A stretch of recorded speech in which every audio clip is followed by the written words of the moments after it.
नमस्कार, आप देख रहे हो जन पर आपके साथ में आंचल श्रीवास्तव। उत्तर प्रदेश की राजनीति में इन दोनों मुद्दे से ज्यादा शब्दों की गूंज सुनाई दे रही है। सत्ता के गलियारों में बहस अब नीतियों पर नहीं बल्कि बयानों की मर्यादा पर टिक गई है। योगी सरकार के 2 कैबिनेट मंत्रियों के बीच छिड़ी जुबानी जंग ने सियासी तापमान अचानक बढ़ा दिया। एक तरफ सुहेलदेव भारतीय समाज पार्टी के राष्ट्रीय अध्यक्ष ओपी राजभर है, तो दूसरी ओर भाजपा के वरिष्ठ नेता और कैबिनेट मंत्री अनिल राजभर। दोनों के बीच बयानबाजी अब व्यक्तिगत टिप्पणियों और तीखे शब्दों तक पहुंच चुकी है। इस विवाद की शुरुआत वाराणसी से मानी जा रही है, जहां मंच से दिए गए कुछ शब्दों ने सियासत में भूचाल ला दिया है। मां के दूध, चोर और समाज बेचने जैसे शब्दों ने न केवल राजनीतिक मर्यादा पर सवाल खड़े किए हैं, बल्कि गठबंधन की संवेदनशीलता को भी कटघरे में ला खड़ा किया है। ओम प्रकाश राजभर द्वारा दिए गए एक बयान पर प्रतिक्रिया देते हुए अनिल राजभर ने साफ शब्दों में कहा है कि राजनीति में मां को नहीं लाना चाहिए। उन्होंने कहा है कि हम सब अपनी मां का दूध पीकर ही बड़े हुए, लेकिन इस तरह की भाषा न तो राजनीति को शोभा देती है और न ही समाज को। अनिल राजभर का यह बयान सीधे तौर पर उस टिप्पणी का जवाब था जिसमें ओम प्रकाश राजभर ने कहा था कि अगर अनिल राजभर ने अपनी मां का दूध पिया है तो वो बताएं कि देश में वोट किस दुकान पर बिकता है। अनिल राजभर ने इस टिप्पणी को न केवल अनावश्यक बताया है, बल्कि इसे राजनीतिक संवाद की गिरती हुई भाषा का भी उदाहरण कहा है। उनका कहना था कि असहमति हो सकती है, बहस हो सकती है, लेकिन व्यक्तिगत और भावनात्मक शब्द राजनीति को कमजोर करते हैं। इस पूरे विवाद की जड़ सुहेलदेव जयंती के कार्यक्रम से जुड़ी बताई जा रही है। उस मंच से दिए गए एक भाषण में समाज को बेचने और चोर जैसे शब्दों के इस्तेमाल पर अनिल राजभर ने सफाई दी। उन्होंने कहा है कि उन्होंने ना तो किसी नेता का नाम लिया और ना ही किसी पार्टी का उल्लेख किया।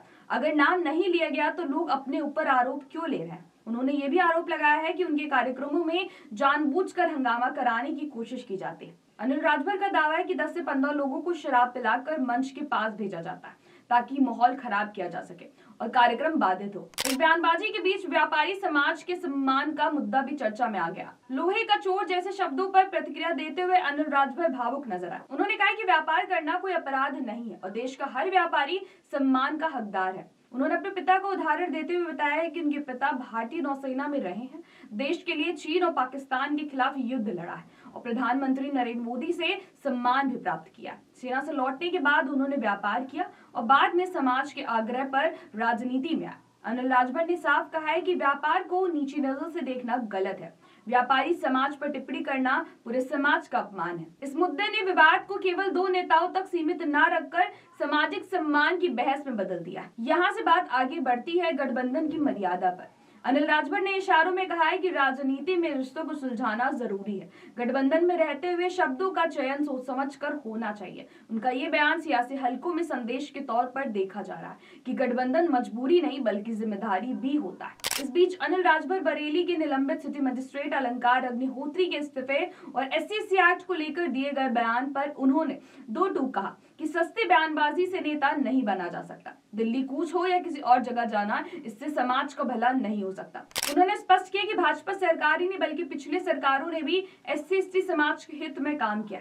शंकराचार्य स्वामी अभिमुक्तेश्वरानंद द्वारा मुख्यमंत्री योगी आदित्यनाथ को दिए गए अल्टीमेटम पर भी अनिल राजभर ने सहमति लेकर स्पष्ट प्रतिक्रिया दी। उन्होंने कहा कि विरोध और सुझाव का अधिकार सबको है, लेकिन चेतावनी और अल्टीमेटम सार्वजनिक मंच से देना उचित नहीं है। उन्होंने ये भी कहा कि पहले जहां खुलेआम बूचड़खाने चलते थे, आज वैसी स्थिति नहीं है। असली और नकली हिंदू की बहस पर अनिल राजभर ने संविधान का हवाला देते हुए कहा है कि इसका फैसला कोई व्यक्ति नहीं करता, ये संविधान तय करता है जिसे बाबा साहेब भीमराव अम्बेडकर ने बनाया।